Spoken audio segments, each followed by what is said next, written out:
Um, this tutorial is kung paano natin uh, papalitan yung air filter ng uh, Honda Click 125. Same rin to sa 150. So first, baklasin natin yun, mga yung nuts dito. Tapos meron pa yan sa baba. Tanggalin lang natin to. Papakita ko sa inyo kung paano.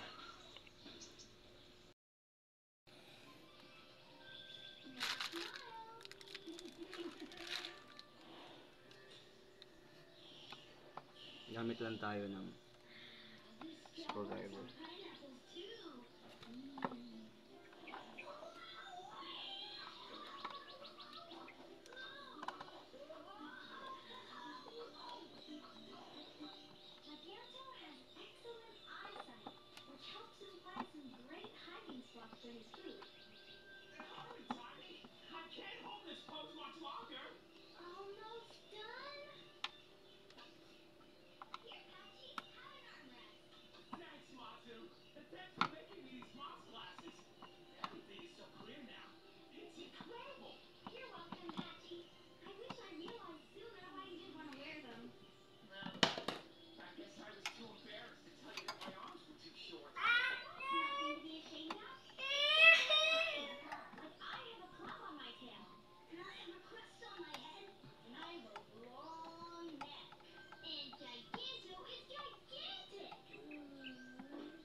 So, pag natanggal na po yung lahat ng nuts niya, yung minusing screw, ito po yung sa loob.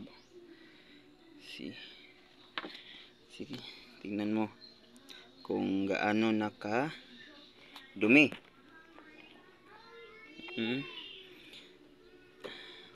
So, tanggalin mo lang yan. Ito yun sa loob.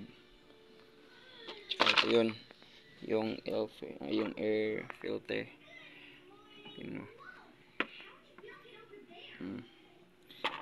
Kung ikumpara natin siya sa binili ko sa Shopee. Sa Shopee lang ako bumili. Yung sa Honda mismo. Yung kulay. Kakaiba yung kulay green. Tsaka ito black na. So, ang gagawin lang natin. By the way, nilinisan ko na pala to nung isang araw. While naghihintay ako na dumating to. So, nilinisan ko na. Bawal po nabasain ng tubig yan. So, dapat punasan ninyo po ng rag na may sabon. Tapos, pagkatapos nun, i-wash mo lang din siya ng basa na cloth para makuha yung mga sabon-sabon. Same po dito. Same po siya. So, huwag po ninyo yung dito, pwede nyo siyang basahin pero kailangan nyo ibilad pagkatapos. Okay. So, malinis na po yung loob niyan. So, ngayon, ang gagawin natin, ito hindi na ito magagamit. Kahit anuhin nyo pa yan, kahit i-brush nyo pa yan kung sabunan, wala na yan, hindi na yan magagamit. So, dito, idikit nyo lang to.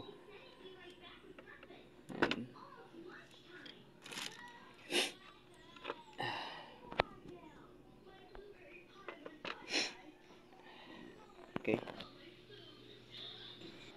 So, ilalagay na natin to.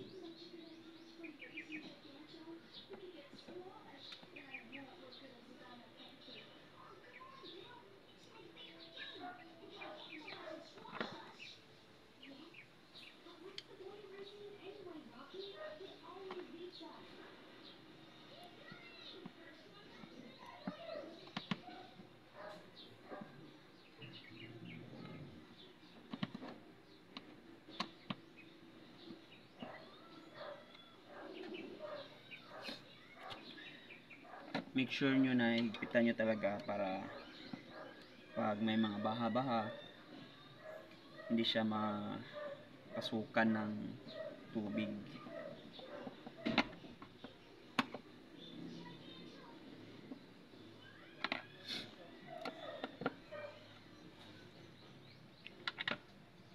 Higpitan nyo mabuti.